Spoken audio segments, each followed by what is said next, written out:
같이 하나님 말씀 보겠습니다. 오늘 우리가 하나님 말씀은 고린도후서 5장 14절에서 19절까지 말씀입니다.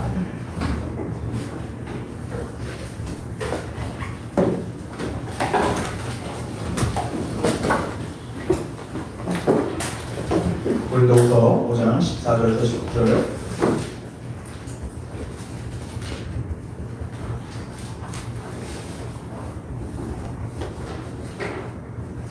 네, 우리 다 찾으셨으면 한 절씩 교독하시고 마지막 19절은 다 같이 읽겠습니다.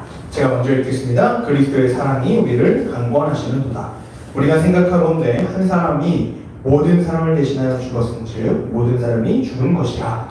그가 모든 사람을 대신하여 죽으심은 살아있는 자들로 하여금 다시는 그들 자신을 위하여 살지 않고 오직 그들을 대신하여 죽었다가 다시 살아나신 이를 위하여 살게 하려 합니다.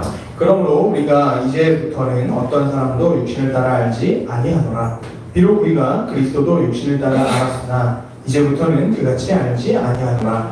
그런즉 누구든지 그리스도 안에 있으면 새로운 구조물이라. 이전 것은 지나갔으니 그가 새 것이 되었도다. 모든 것이 하나님께로서 났으며 그가 그리스도로 말미암아 우리를 자기와 화목하게 하시고 또 우리에게 화목하게 하는 직분을 주셨으니 곧 하나님께서 그리스도 안에 계시사 세상을 자기와 화목하게 하시며 그들의 죄를 그들에게 돌리지 아니하시고 화목하게 하는 말씀을 우리에게 부탁하셨느니라. 아멘. 자, 우리 오늘 계속해서 비전의 사람들, 비전이라는 주제로 함께 시리즈 설교를 살펴보고 있습니다.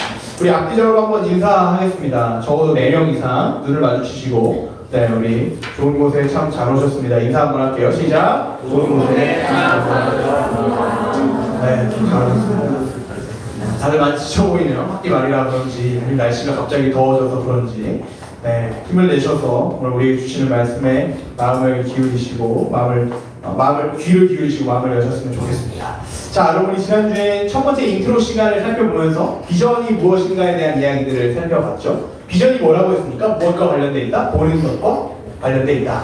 중요한 것은 우리는 하나님이 보시는 것을 봐야 한다. 그게 비전이라고 했습니다. 하나님이 관심 있는 것, 하나님의 시선이 향한 곳, 하나님이 나를 바라보시는 나의 계획들, 이런 하나님의 비전을 봐야 한다라고 했습니다. 이런 비전을 가진 사람이 바로 비전을 가진 사람, 비전의 사람, 비저널이다 라고 이야기했죠. 그리고 그 비전은 어떤 능력이 있다고 했냐면 우리에게 오늘을 살아갈 힘을 준다고 했습니다. 그래서 비전은 미래지향적인 것이 아니라 지금 현재적인 것이다. 그래서 우리가 이 비전을 가져야 한다, 찾아야 한다라고 이야기했습니다. 오늘부터 우리는 본격적인 비전을 찾기 위한 여행을 떠납니다. 총 4주간에 걸친 이야기들을 살펴볼 텐데 4주 동안 4가지의 질문들을 가지고 고민하고 씨름하고 결단할 겁니다. 오늘 첫 번째 시간인데요. 오늘 주제는 당신은 누구를 만나고 싶은가? 타겟 대상에 대한 이야기입니다. 여러분, 우리는 직업을 가지고 살아가죠. 모든 사람은 직업을 가지고 살아가고 살기 위해선 직업이 있어야만 합니다. 먹고 살려면 우리는 직업을 반드시 가지고 있어야 합니다. 이미 청년 마을은 직업을 가지고 계시고 직업을 갖기 위한 준비의 기로에 서 계시고 우리 대학 마을은 그 직업을 선택하기 위한 준비 과정의 기로에 서 있습니다. 어쨌든 우리 모두가 직업을 선택하고 직업을 갖기 위해 살아가죠. 그런데 여러분, 그 직업을 선택하는 여러분들의 기준과 생각들이 무엇입니까? 어떤 직업을 선택하기 위해서 여러분에게 중요하게 작용되는 것은 무엇입니까? 기왕에 우리가 먹고 살기 위해서 돈을 벌어야 한다면 기왕이면 돈을 많이 벌었으면 좋겠고, 그렇죠?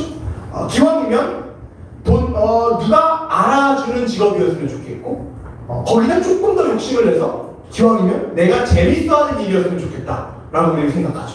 이런들 우리는 직업을 선택할 중요한 선택지와 기준들로 봅니다. 그래서 우리는 그 좋은 기준에 합당한 좋은 직업들을 갖기 위해서 부지런히 뭘 준비하고 계세요? 자격증도 따고요. 언어 공부도 합니다. 어디 무슨 연수나 세미나도 듣기도 하고요. 장학생으로 선발되어서 어디 작품과 공모전에 출마하기도 하죠. 좋은 기준, 좋은 직장, 좋은 직업을 갖기 위한 나름의 열심들을 우리가 갖고 있습니다. 이걸 이제 한 단어로 정리하면 자기 역량을 개발한다라고 하는 거죠. 그런데 여러분 질문합니다. 직업이 단순히 개인의 능력만으로 이루어집니까? 우리 이 질문은 청년 마을에서 조금 실질적으로 답해줄 수 있을 것 같아요. 직업을 갖고 계신 우리 청년 마을, 직업을 갖기 위해 준비 중이신 청년분들, 직업이 순전히 자신의 능력과 개인의 역량만으로 100% 이루어져 있습니까? 아니죠. 직업 안에는 또 어떤 부분들이 포함되어 있나요? 어떤 요소? 여러분들 직장에 가서 하시는 일들을 생각해 보세요. 사람을 만나야 되죠. 우리가 이제 이걸 사회생활이라고 부르잖아요. 아무리 공부를 잘하고 아무리 역량이 좋아도 대인관계에 어려움을 겪으면 직업을 쉽게 갖지 못하고 직장 생활이 즐겁지 못합니다. 통계에 따르면 서울대 출신의 공부를 잘 하는 사람들도 개인의 역량이 좋은 사람들도 관계의 어려움 때문에 직업을 택하지 못하는 사람들의 확률이 점점 올라가고 있습니다. 여러분, 우리는 사람과 함께 일하죠. 사람을 위해서 일하기도 합니다. 무슨 말이냐면 여러분이 실제로 꿈꾸는 직업이나 여러분이 하시는 일들을 한번 생각해 보세요. 교육, 서비스, 의료, 설비, 디자인, 스포츠, 심지어 하루 종일 모니터만 바라보고 있는 IT 업계에 종사하시는 분들도 결국 사람과 함께 일하고 사람을 위해 그 직업이 존재합니다. 우리는 사람과 함께 일하고요. 사람을 위해 일합니다. 결국 직업은 단순히 돈을 벌기 위한 수단만이 아니라 관계적인 것이다 라는 것이 오늘 말씀의 핵심 문장입니다. 우리가 선택할 직업은 철저히 관계적인 것입니다. 그럼 우리는 이제부터 어떤 시선으로 직업을 바라봐야 하냐면 단순히 돈을 벌기 위한 수단만이 아니라 세상과 뭘 맺을 수 있는 기회다? 거룩한 관계를 맺을 수 있는 기회입니다. 다시 말해 우리 그리스도인들, 크리스천들의 직업관은 세상과 거룩한 관계 맺기입니다. 이게 바로 우리가 비전을 찾기 위해서 가져야 할, 바라봐야 할 첫 번째 질문이자 첫 번째 시선입니다. 현대를 살아가는데 가장 주목받는 이슈 중에 하나는 나 홀로 살기입니다. 그래서 나 혼자 산다 이런 프로그램도 아주 인기를 끌고 있죠. 혼밥, 혼술, 혼여행 뭐 이런 것들이 사람들 사이에서 인기를 얻고 있고 사람들이 함께하기를 포기하고 있어요. 인터넷을 보니까 혼놀족 영역 테스트가 있습니다. 자, 저는 요 정도 레벨 5 정도밖에 안 되는 것 같아요. 자, 혹시 6번을 패스하고요. 7번 음악 페스티벌이나 콘서트 혼자 가서 놀기 가능하신 분 손 한번 들어봐 주시겠습니까? 네, 4명. 오, 좋습니다. 자, 그러면 토너먼트입니다. 자, 고깃집 가서 혼자 고기 구워 먹기 가능하신 분. 이거 7번은 안 되는데 8번이 되는 사람이 있어요. 오케이, 가봅시다. 놀이공원 가서 혼자 놀기 가능하신 분. 가능하세요? 이거 고깃집 가서는 안 되는데 이건 가능하세요? 와, 재밌네요. 자, 그러면 만렙입니다. 오림에서 혼자 스마트폰 하기 가능하신 분. 이거는 근데 조금 문제가 있으신 거 아니겠어요? 자, 오케이, 좋습니다. 만렙이 몇 분 계시는데요. 좋아야 될지 안타까워야 될지 모르겠지만 여러분, 우리가 이런 이제 테스트들이 우스갯소리로 농담 삼아 유행하고 혼자 놀기가 유행하는 이유가 뭘까요? 제가 가만히 고민해 보니까 크게 두 가지의 이유가 있을 것 같습니다. 첫 번째는 아마 경제적인 이유일 거예요. 혼자 밥을 먹고 혼자 놀고 혼자 하는 것들이 누군가는 진짜 혼자 하는 게 좋아서 그런 사람들도 있지만 대부분의 사람들은 누군가 만나려면 뭐가 필요해요? 돈이 필요하기 때문에. 돈만 필요합니까? 시간도 필요하죠. 시간만 필요합니까? 에너지도 필요해요. 그래서 돈과 시간과 에너지를 절약하기 위해서. 왜? 우리는 내일 당장 또 학교로 직장으로 가서 에너지를 써야 돈을 벌 수 있으니까 자원을 아끼기 위해서 경제적인 이유 때문에 사람들과 함께하는 걸 포기하고 있는 거죠. 두 번째 이유는요, 우리의 죄성 때문입니다. 죄의 뿌리는 뭐죠? 교만입니다. 교만이 뭐예요? 하나님과 같이 되려는 마음, 하나님보다 높아지려고 하는 마음이 교만이죠. 본래 인간은 하나님과 관계를 맺도록 창조됐습니다. 부름받았습니다. 고린도전서 1장 9절 우리가 아는 것처럼 하나님이 우리를 어디로 부르셨다고요? 아들의 자리로 부르셨어요. 뭐 하시려고? 교제하시려고요. 우리가 있어야 될 자리는 하나님 앞이었습니다. 그런데 사탄이 인간에게 와서 뭐라고 이야기하기 시작해요? 아니야, 너도 하나님보다 높아질 수 있어. 너도 하나님처럼 될 수 있어. 라고 속삭이면서 우리 정체성을 혼란시켜기 시작하는 거죠. 그래서 하나님 앞에서 하나님이 주시는 은혜로 살아가야 될 우리가 자리를 옮겨서 하나님보다 높아지기 시작하는 거예요. 하나님보다 높아지기 시작하니까 뭐가 드러날까요? 하나님 앞에서 우리는 은혜로 살아가는 자들이었어요. 그런데 하나님을 떠나서 은혜가 없다 보니까 뭐가 드러나요? 하나님보다 높아져서 좋은 것 같은데 내 연약함이 드러나기 시작하는 거죠. 한계가 드러나기 시작해요. 내 부족함이 드러나기 시작하면서 지난주 이야기처럼 자기 모멸감을 느끼기 시작합니다. 난 이거밖에 안 되지? 난 다이아몬드인 줄 알았는데?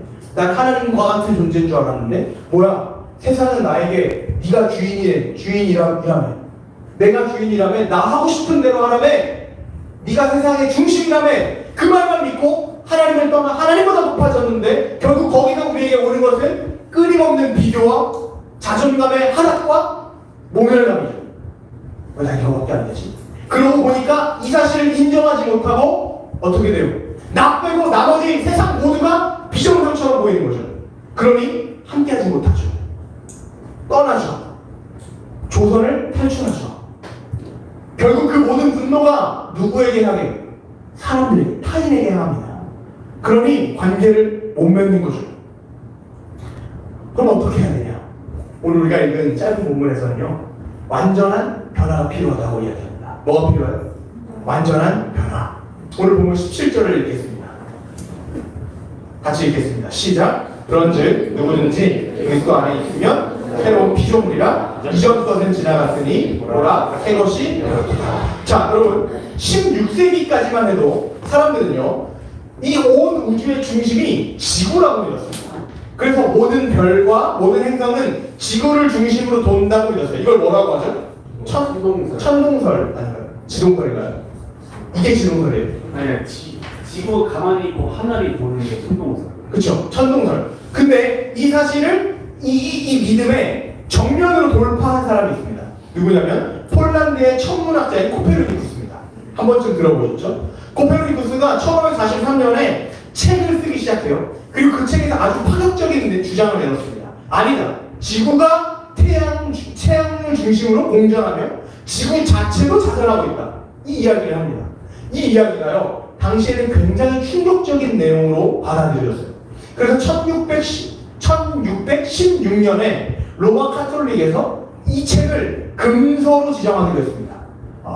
왜냐하면 신을 향한 모독이다 라고 이야기하면서 이 책을 금서로 지정하기로 했습니다. 그런데 결국 과학이 발전하고 시간이 지나면서 사람들이 이 사실을 깨닫기 시작한 거예요.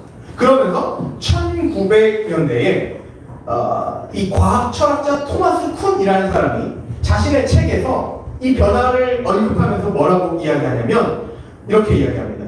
과학의 발전은 점진적으로 이루어지는 것이 아니라 패러다임의 전환에 의해 혁명된다.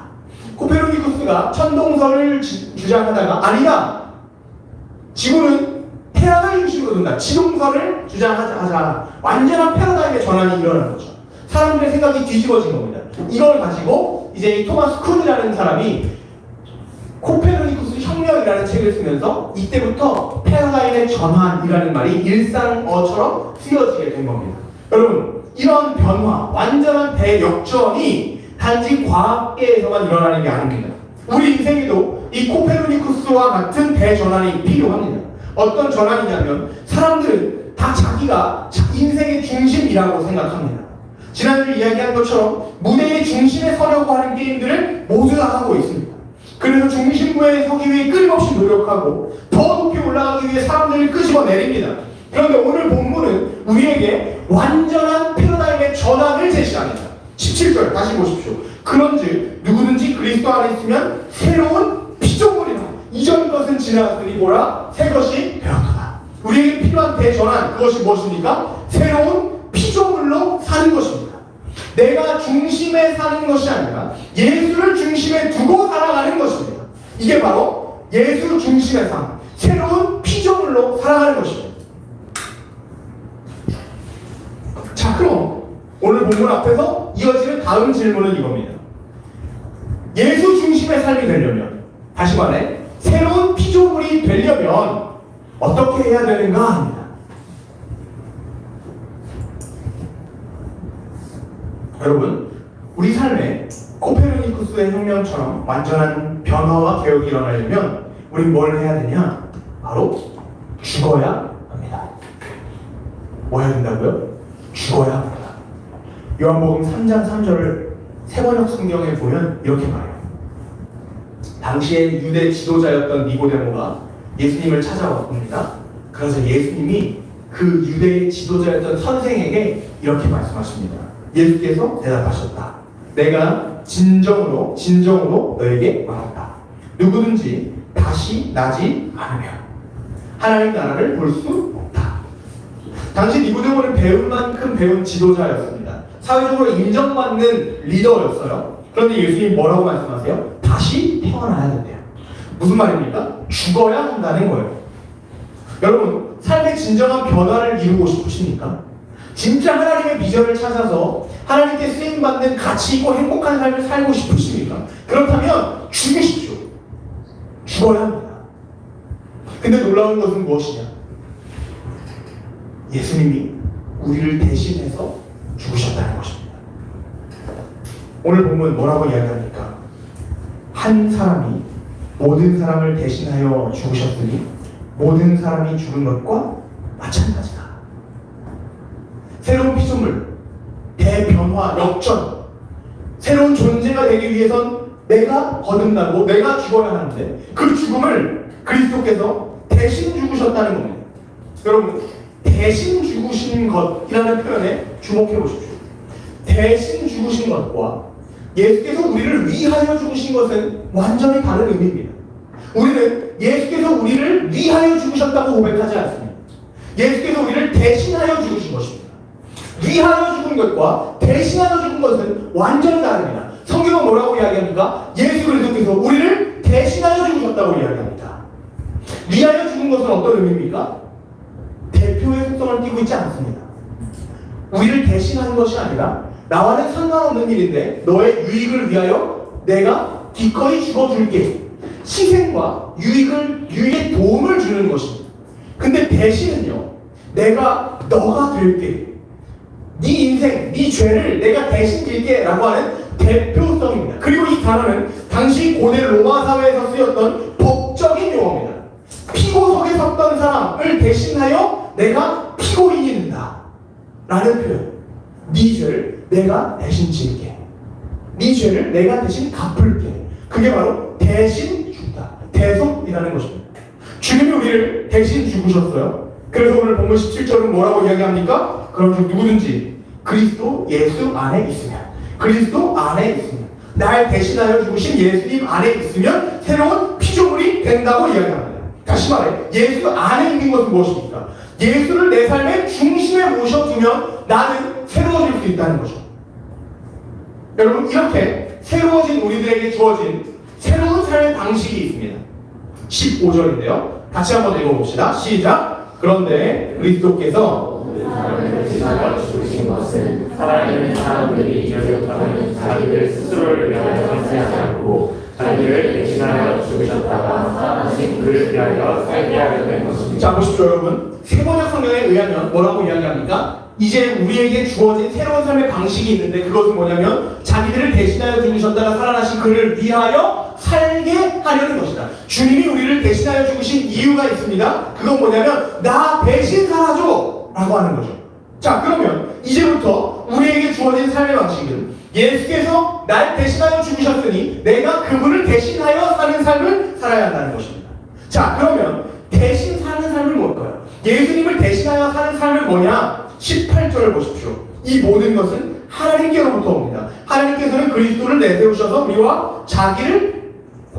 우리를 자기와 화해하게 하시고 또 우리에게 어떤 직분을 주셨어요? 화해의 직분을 주셨습니다.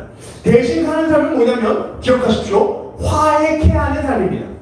다시 말해 사람들과 화목한 관계. 아까 직업이 뭐라고 했습니까? 크리스천의 직업과는 세상과 거룩한 관계 맺기. 그것이 우리에게 주어진 대신 사는 삶입니다. 새로운 피조물에게 주어진 새로운 삶의 방식입니다. 거룩한 관계 맺기. 여러분, 예수님의 삶을 한번 돌아보십시오. 언제나 사람들을 향해 나아가셨습니다.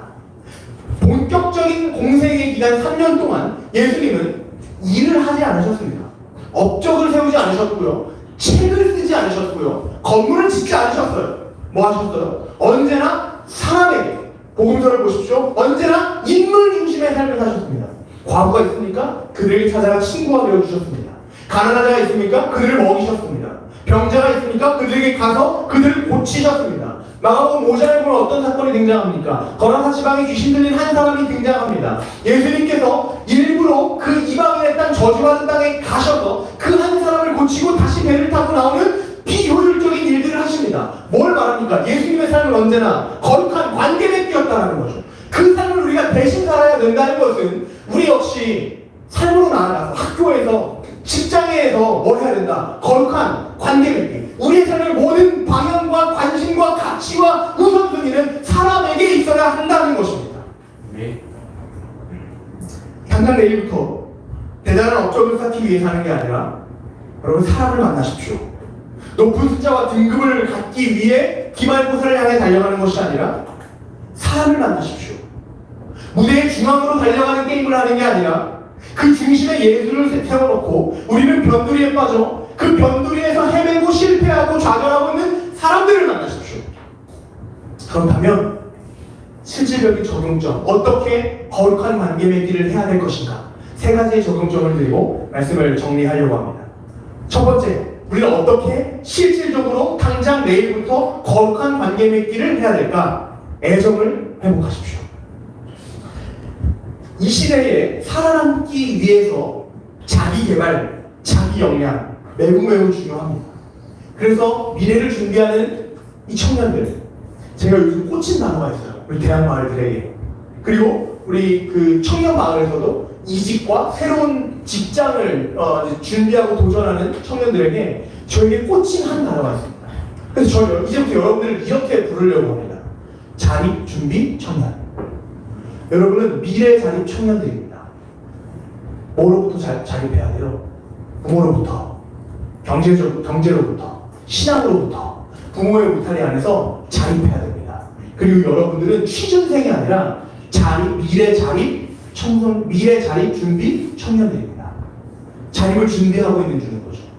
여러분, 미래를 자립하기 위해서 우리가 준비할 때 자기 역량, 자기 개발 매우 중요합니다. 열심을 내세요. 잠을 줄이십시오. 게으름을 돌파하십시오.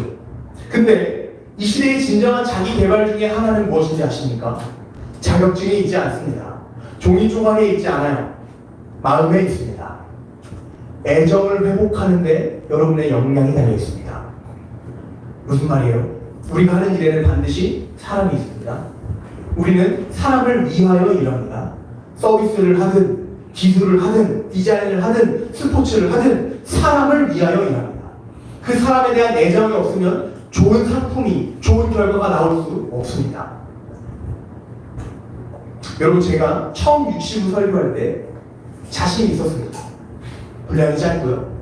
아주 기초적이고 초보적인 이야기들만 하면 됩니다. 아이들을 좋아하고 재밌게 할 수 있었습니다. 원고를 달달 외워서 자신있게 아이들을 만났습니다. 제가 좀 더럽고 좀 죄송한 표현이지만 팬티까지 젖었습니다. 땀으로. 대혼란. 머릿속이 하얘졌습니다. 내가 여기 왜 있지? 난 누구지? 쟤는 왜 저기 가서 울고 있지? 얘는 왜 갑자기 막 이렇게 장난감을 꺼내고 얘는 왜 갑자기 소리를 지르지? 뭐 이런. 예배가 끝나고 간식을 먹는데 컵라면을 먹는데 컵라면을 빗으로 떠먹습니다. 이게 뭐지? 제가 바닥까지 내려갔습니다. 와, 주님 어떡하죠? 뭐가 문제죠? 왜 안 되죠? 공감하시죠? 우리 보육교사 선생님들. 뭐부터 시작했냐면 애정을 회복했습니다. 관계를 해줘야겠다. 그들과 마음을 나눠야겠다. 사무실에 사탕과 젤리 간식들을 사놓고 사무실 문을 그때부터 열어놓기 시작했습니다. 지금은 이제 너무 자기 안방처럼 들어와서 문제인데 열어놓기 시작했습니다. 아이들과 사탕을 주고 캔디를 주고 젤리를 주고 몸으로 놀기 시작했고요. 아이들의 이름을 다 외워서 불러주기 시작했습니다. 주중에 전화해서 목소리를 듣기 시작했고 그 엄마들과 관계를 맺기 시작했습니다. 엄마들의 아픔, 고민, 어떤 상처들이 있는가, 그 산후 우울증, 아이들을 키워나가면서 자신이 사라지고 애 엄마만 남은 내 인생은 어디 갔는가, 이런 아픔들을 들으면서 애정을 갖기 시작했어요. 아이들이 불쌍해 보이고 부모들 긍휼히 여기는 마음을 갖기 시작했습니다. 그 마음을 가지고 기도하고 설교를 준비하니까 되는 거예요. 설교가 되는 거예요. 여러분과 같이 설교해요. 소통을 한다니까요. 설교 도우미를 할 때도 있습니다. 설교 도우미 섭외가 돼요. 오늘 설교하기 전에 오늘 설교 좀 도와줄 수 있니? 도와줄 수 있대요. 뭘 하면 되겠네요. 인트로 때 뭘 이렇게 하고 뭐 좀 들고 서 있을 수 있어? 곧잘 합니다. 기도할 때 언제부터 그런 문화들이 시작되는지 모르고 거룩한 문화들이 여기 형성되기 시작. 무릎 꿇고 엎드려서 기도합니다. 하진이가 막내가 그거 어디서 보고 배웠는지 모르겠는데 그걸 보고 옆에 있는 보미가 따라서 무릎 꿇고 엎드려서 기도합니다. 그리고 그걸 막 버텨요. 그러니까 힘들어 죽겠는 게 보여요. 버텨요. 애정을 회복하니까 아이들이 변하기 시작합니다. 여러분 한번 생각해 보십시오. 여러분이 학교에, 직장에 가기 싫어 죽겠는 이유가 뭐예요? 물론 일이 힘들고 놀고 싶고 이런 이유도 있겠지만 대부분은 사람에 대한 애정이 없기 때문 아니에요. 반대로 여러분이 학교에, 직장에 가기 싫어 죽겠는데도 불구하고 갈 수 있는 이유가 뭐예요? 거기에 그래도 내가 의지할 수 있는 사람이 있기 때문 아니에요. 애들이 그래도 사람스러우니까, 학부모들이 지랄 같은데 애들이 사람스러우니까. 정말이에요. 아마 우리 서기님이 하시는 대부분의 일 중 업무 중에 하나가 CCTV 부모님들에게 보여드리는 일들일 거예요. 어린이집 CCTV 보여달라. 여러분, 일이 아무리 하기 싫고 공부가 아무리 하기 싫어도 애정하는 사람이 있으면 소망을 갖게 됩니다. 혹시 여러분 빌런 총량의 법칙이라는 말 들어보셨습니까? 어딜 가나 빌런은 존재한다라는 뜻이에요. 맞는 것 같아요. 어디에나 이 요즘 말로 빌런이라는 속된 말을 쓰지만 어딜 가나 관심이 필요하고 사랑이 필요한 지체들이 있습니다. 상처가 있는 자들이 있습니다. 여러분 학교에, 직장에 지금 딱 떠오르는 그 몇몇 사람들 있죠? 우리 팀에, 기숙사에, 우리 부서에, 내가 속한 공동체에 사랑이 필요한 그 사람. 근데 만약에 그 사람에 대한 애정이 없으면 여러분 어떻게 될까요? 악마와 같이 보일 겁니다. 그리고 나는 어느새 피해자로 여겨질 거예요. 저 악마에게 나는 피해를 받고 있는 피해자다. 그러면서 뭐에 빠집니까? 저 악마만 없었으면 좋겠다. 나는 저 악마에게 피해를 당하고 있다. 그리고 결국에는 아니야, 내가 떠나는 게 낫지. 이직을 고민하고요, 직장을 그만두고 휴학을 하게 됩니다. 결국 그럼 어떻게 돼요? 자신이 걸어왔던 모든 시간들이 아무것도 아닌 것처럼 느껴지고요, 낭비했다고 느껴지고요, 길을 잃었다고 느껴지는 거예요. 그럼 우리는 뭘 해야 됩니까? 사람들의 애정을 회복해야 됩니다. 애정이 없는 그 현장, 여러분 거기에 기쁨과 생명과 회복과 격려가 있습니까? 재생산이 있습니까? 없습니다. 애정을 회복하십시오. 공부하기 싫어도 일이 아무리 힘들어도 애정을 회복하면 에너지를 얻을 수 있습니다. 내가 하는 이 일이 저 사람을 섬길 수 있다면 나는 할 수 있다. 내가 하는 일이 고객들에게 좀 더 나은 삶을 제공하고 있다. 이 생각을 갖게 되는 거죠. 그럼 내가 하는 일에 대한 의미를 발견하게 되는 것입니다. 제가 대학교 2학년 때 군대를 빨리 다녀와야겠다고 다짐한 계기가 있었습니다.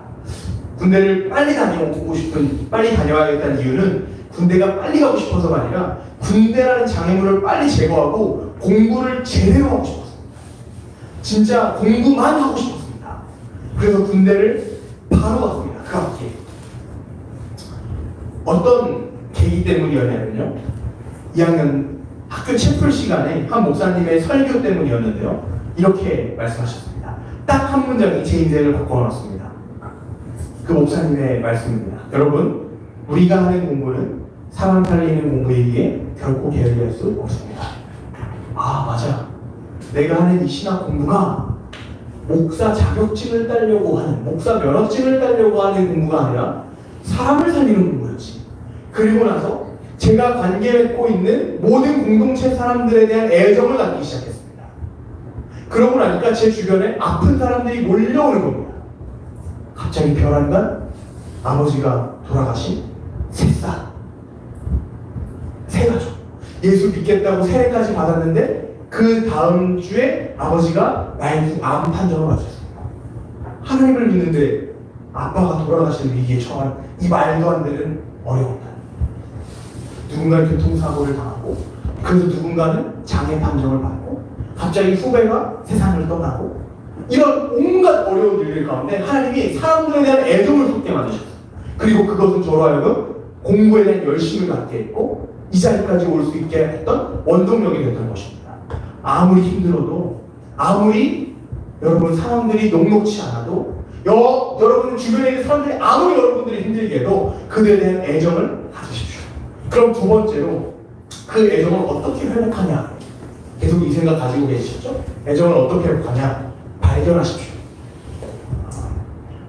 하나님이 여러분 아담에게 가장 처음 맡기신 일이 무엇입니까? 동물들의 이름을 짓게 하신 거죠. 아담을 만드시고요, 하나님이 창조하신 그 동물들을 데리고 오시더니 이름을 지으라고 시키는 거예요. 좀 이상하지 않으세요? 하나님 왜 직접 하지 않으시고 아담에게 이름을 부탁하셨을까요? 귀찮아서요? 그럴 리 없겠죠? 뭐냐면 아담을 창조 세계에, 하나님의 창조 사역에 동참시키시길 원하셨던 거예요. 아담아, 요거 좀 같이 하자. 엄마가 아이들에게 명절 때 요새가 일어나서 꼬지 좀 껴줘, 같이 해서 작품들을 만들어내는 거죠. 뭔가 같이 하고 싶으셨던 거죠. 자, 그러면 아담 입장에서 생각해 봅시다. 하나님이 동물들을 여기 잔뜩 데려다 놓으셨어요. 이름을 지으래요. 어떻게 지어요? 처음에 뭐 해야 돼요? 동물을 한 마리 만나야겠죠? 만나야 돼요. 만나고 뭐 해야 돼요? 관찰해야겠죠. 얘는 코가 진짜 길다. 코끼리라고 하면 되겠다. 이렇게 하는 거죠. 와, 목이 진짜 기네. 기린이다, 그네. 이렇게 짓는 거죠. 관찰해야 됩니다. 그리고 특징들을 발견하는 거죠. 내일부터 사람들에게 나아가서 여러분 관찰하고 발견하십시오. 뭘 관찰하냐? 와, 저 사람은 어드렁이가 진짜 많네. 이런 거 관찰하지 말고, 와, 쟤는 말끝마다 부정적인 이야기를 하네. 이런 관찰 말고요, 그 사람을 만드신 하나님의 손길을 발견하십시오. 하나님은 모든 사람을 하나님의 형상으로 만드셨어요. 그럼 예수를 믿지 않는 사람들도 하나님의 형상이라는 거예요. 아직 회복되지 않을 뿐입니다. 하나님의 손길이 있습니다. 발견하는 거죠. 이 사람은 이런 장점이 있네, 이 사람은 이런 가능성이 있네. 하나님의 손길을 발견하는 겁니다. 쉽지 않겠지만 여러분들을 괴롭히는 그 사수에게 가서, 교수님에게 가서 그 장점들, 하나님의 손길들을 발견하는 것이 쉽지 않겠지만 관찰하고 발견하는 훈련들을 해야 됩니다. 특별히 이 관찰하고 발견하는 데 아주 좋은 도구가 있어요. 귀입니다. 들으십시오. 그 사람에게 가서 그 사람의 이야기를 들으십시오. 힘들 거예요. 부정적인 이야기들을 쏟아놓으니까 나까지 부정적이게 돼서 힘들 거예요. 그런데 들으면서 그 사람의 고통을 이해하려고 해보십시오. 이해하면 사랑하게 됩니다. 사랑하면 이해하는 겁니다. 그리고 사랑하게 되면 그 사람을 불쌍하게 여길 수 있습니다. 이 사람이 말끝마다 상대방을 무시하는 건 이런 아픔이 있기 때문입니다. 이런 결핍 때문에 이런 행동을 했구나, 불쌍하게 여기는 거죠. 그럼 그 마음을 가지고 뭐예요? 기도하는 거예요. 하나님, 내가 저 사람을 더 불쌍하게 여기고 더 긍휼히 여길 수 있도록 도와주십시오. 그리고 내가 저 사람을 위해 이제부터 뭘 하면 좋겠습니까? 내 안에 저 사람을 향한 섬김의 마음을 주시고 저 사람을 사랑할 수 있는 마음을 달라고 기도하는 거예요. 그럼 하나님이 애정을 부어주시고 하나님 눈으로 하나님의 작품들을 보게 하시는 눈을 허락하시는 거죠.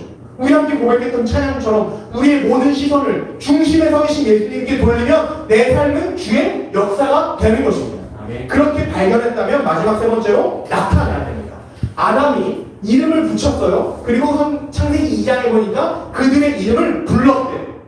여러분, 관찰하고 발견해서 뭐 해야 돼요? 나타내야 됩니다. 불러줘야 합니다. 너에게는 이런 장점이 있습니다. 그래도 선배님은 이런 걸 잘하시지 않습니까? 부장님은 그래도 이런 게 탁월하십니다. 세 세워주는 거죠. 격려하는 거죠. 그 사람도 보지 못했던 하나님의 손길과 형상을 볼 수 있도록 나타내서 내가 얼마나 귀한 존재인지 깨닫게 하는 것입니다. 결론입니다. 그렇다면 여러분은 누구를 섬길 것입니까? 예수님은 우리를 대신하여 죽으셨습니다. 그래서 우리는 예수님을 대신하여 살아가야 합니다. 그 대신하는 삶은 뭐라고 했습니까? 화목하게 하는 것이었습니다. 사람과 거룩한 관계를 맺어야 합니다. 우리에게 주어진 그리고 앞으로 우리가 선택할 직업은 단순히 돈을 벌기 위한 수단만이 아니라 날 대신하여 죽으신 예수님의 사랑을 드러내고 하나님의 형상으로 지음받은 사람들을 살리고 회복시키는 회복의 무대입니다. 직업은 회복의 무대입니다. 여러분 그 무대에서 누굴 만나기를 원하십니까? 여러분 그 무대에서 누굴 섬기기를 원하십니까? 사랑하는 여러분, 담대함을 가지십시오. 쉽지 않을 겁니다. 때로 손해볼 거고요. 용기를 내야 할 겁니다. 손가락질을 받을 거고요. 짓밟힐 겁니다. 그러나 담대함을 가지십시오. 예수 중심의 삶을 살면, 예수님을 우리의 삶의 중심에 두면 우리는 할 수 있습니다. 마지막 한 구절만 읽고 말씀을 마칠게요. 그 예수를 중심에 두는 자들에게 주어진 특권입니다. 14절 같이 읽겠습니다. 시작. 그리스도의 사랑이 우리를 깨우쳤습니다. 우리가 확신하기로 한 사람이 모든 사람을 대신하여 죽으셨으니 모든 사람이 죽은 셈입니다. 자, 여러분, 예수 그리스도의 사랑이 여러분을 휘어잡고 있습니다. 휘어잡는 게 무엇입니까? 여러분, 댐에 물을 가득히 담았다가 댐 문을, 수문을 열었다고 생각해 보십시오. 어떻게 될까요? 방대한 양의 물이 한꺼번에 좁은 입구로 쏟아져 나오겠죠. 그때 그 강력한 힘과 에너지를 생각해 보십시오. 물이 엄청난 힘으로, 엄청난 속도로 빠져나오는 그 힘이 바로 휘어잡는다는 표현입니다. 예수 그리스도의 사랑이 그 강력한 힘으로 여러분들을 좌로나 우로나 치우치지 못하도록 휘어잡을 것입니다. 여러분, 특별히 그 강력한 힘이 선포된 십자가 사건을 생각해 보십시오. 바로 예수 그리스도의 십자가 사건입니다. 예수님이 여전히 자기 중심의 삶을 살아가는 우리들을 위해서 십자가에 못 박혀 죽으셨습니다. 우리를 대신해 죽으신 거죠. 그 순간 십자가에서 쏟아진 강력한 힘을 생각해 보십시오. 이 세상 그 어떤 힘과 권력도 수천억의 돈도 그 힘보다 강할 수는 없습니다. 그 힘이 저와 여러분을 사로잡을 것입니다. 여러분, 특별히 우리 공동체 가운데 그 사랑을 경험하고 간증한 지체들을 보십시오. 설교 전에 양해를 구하진 않았지만 양해해 줄 거라 생각하고 그 한 사람의 이야기를 나누려고 합니다. 셀 수 없이 실패했던 우리 맨 뒤에 앉아있는 어린이, 매주 대회를 치르며 지난 3년간 매주 실패를 경험했습니다. 적당한 실패도 아니고 진짜 실패다운 실패의 등수를 매주 경험했습니다. 여러분, 정신을 차릴 수 있겠습니까? 여러분이라면 매주 여기서 격려를 받고 매주 여기서 결단을 하고 시합장을 합니다. 하는데 결과는 매주 실패합니다. 얼마나 의심되고 얼마나 원망스러웠겠습니까? 근데 너무나 귀하고 감사하게도 매주 인내하며 맨 뒷자리에서 묵묵히 자기 역할을 다했습니다. 왜? 하나님이 기뻐하시는 건 내가 잘나서 내 이름을 알리는 게 아니니까. 눈물로 뼈를 깎으며 매주 마음을 다잡고 이 자리를 떠났습니다. 여러분은 보이시지 않지만 저는 이 앞에서 여러분 한 사람 한 사람의 표정과 상태와 생각들이 읽힙니다. 어느 날은 답답함에 한숨을 쉬며 돌아갈 때도 있어요. 어느 날은 펑펑 울며 결단하며 도움을 구하며 저 자리를 떠날 때도 있었습니다. 그 결과 하나님이 중심에 서신 3년이었죠. 그 3년의 실패를 통해 하나님이 저 영혼의 중심에 서신 것입니다. 그리고 영혼을 들어 사용하셔서 프로 중에 프로, 투어 프로라는 자격을 취득하게 하셨고 하나님이 모든 것을 하셨다라는 아름다운 고백을 받으셨습니다. 사랑하는 여러분,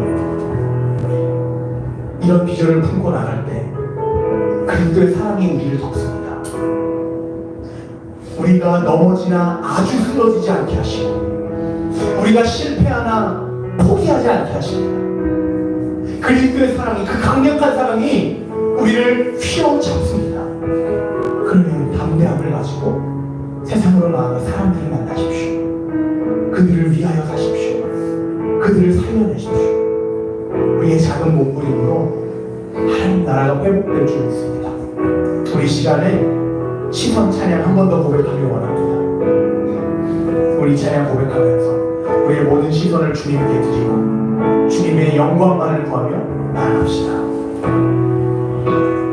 내게로부터 눈을 들어 주를 보기 시작할 때 주의 힘을 보겠네. 내 작은 마음도 잊긴 하늘에 꿈꾸게 하네. 주님을 볼 때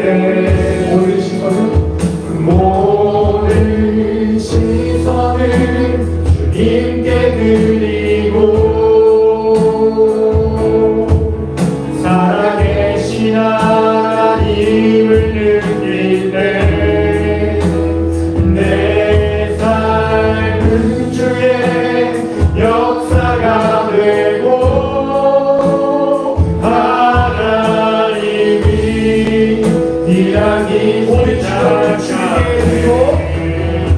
모든 시선을 주님께 드리고 전능하신 하나님을 느낄 때 전능하신 하나님을 느낄 우리를 통하여 세상의 주님의 나라가 될 것입니다. 세상은 주의 나라가 되고 하나님이 일하기 고백합시다. 주님의 모든 시간을 준비합니다. 모든 시선을 주님께 드리고 살아계신 하나님, 이 시간을 내게 인자하여 주옵소서.